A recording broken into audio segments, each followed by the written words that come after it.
Hello everyone. So we are now back with the third part of Chapter 8 Transport System. So in the first two videos, you have learned about initiation of heartbeat and cardiac cycle. So in this third video, we are going to learn about electrocardiogram ECG. Alright, so the learning outcome for this video is to explain ECG emphasizing on P wave, QRS complex, and T wave. Alright, so before we proceed to ECG, we are going to do a quick summary on our first video. Okay, so on the upper part, in the upper part of the right atrium, we have SA node. So let's assume this one adalah SA node. So dekat lower part of the right atrium, we have AV node. Alright, so SA node will generate electrical impulse. So impulse generated by SA node will spread across both atria. So causing both atria to contract. Okay, so bila atria contract, blood from the atria will flow into the ventricles. Okay, so impulse daripada SA node will arrive at AV node. Tapi dekat AV node, the impulse will be delayed for 0.1 second. So function delay ni adalah untuk allow both atria to completely empty before both ventricles can contract. Okay, so selepas 0.1 second, the impulse from AV node will travel to bundle of His. So through the bundle branches lah. So dekat sini ada dua bundle branches, bundle of His. So dia akan turun ke heart apex. The signal will go to heart apex and then spread to both ventricle through Purkinje fiber. So causing both ventricles to contract. So ventricles akan contract. So now when the ventricle contract, when both ventricles contract, the pressure in ventricles will be higher than the pressure in both atria, so causing the AV valve to close. Okay, tricuspid valve and bicuspid valve will close. Okay, so the closing of AV valve akan produce the loop sound. Okay, closing of AV valve ni adalah untuk prevent backflow of blood into atria. So semilunar valve will open. Okay, semilunar valve opens sebab pressure in ventricles is higher than pressure in pulmonary artery and aorta. So, semilunar valve open, ventricle akan pump the blood out of heart through pulmonary artery and through the aorta. So, blood from the right ventricle will be pumped out of the heart through pulmonary artery. Blood from the left ventricle will be pumped out of the heart through the aorta. So, semilunar valve open and then both atria and ventricle will start to relax. So bila dorang start to relax, now the pressure in aorta and pressure in pulmonary artery is higher than pressure in ventricles. Now when the pressure in both side ni is higher than the pressure in ventricles, semilunar valve will close.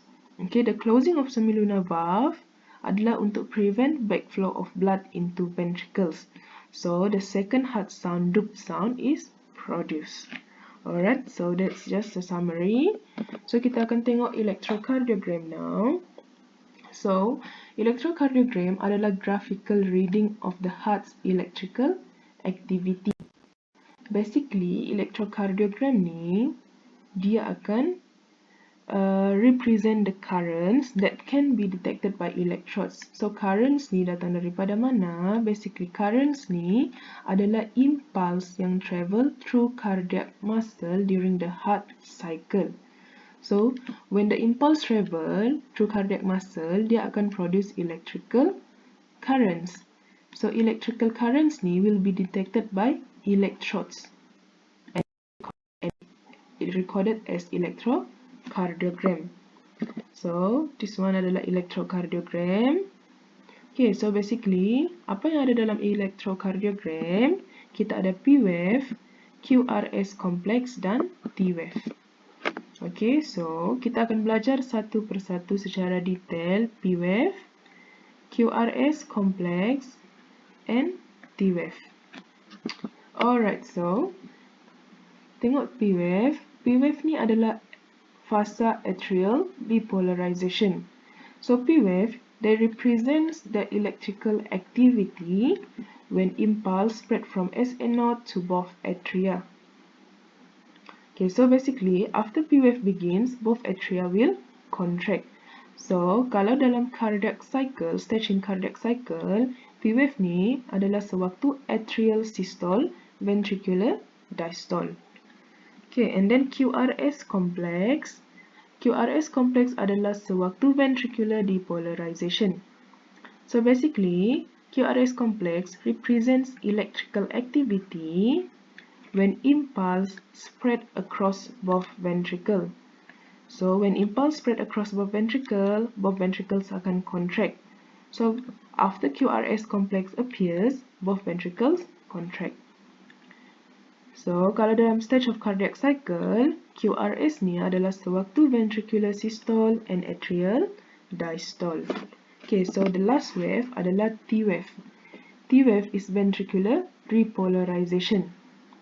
Okay, so T wave represent the electrical activity when ventricles starts to recover. So during this wave, no transmission of impulse in both atria and ventricles. So both atria and ventricles dalam keadaan relax, dalam keadaan diastole. Alright, so basically itu sahaja untuk electrocardiogram. So this is just a quick summary on electrocardiogram. So P wave adalah wave yang kecil sikit. So dia yang kecil, the first wave. So itu adalah atrial depolarization. Basically during P wave, atria akan contract, ventricles relax. Alright, so PR segment.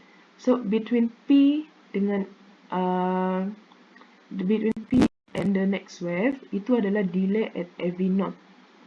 Okay, so during that time, impulse berada dalam keadaan delay at AV node. And then QRS complex represent ventricular depolarization.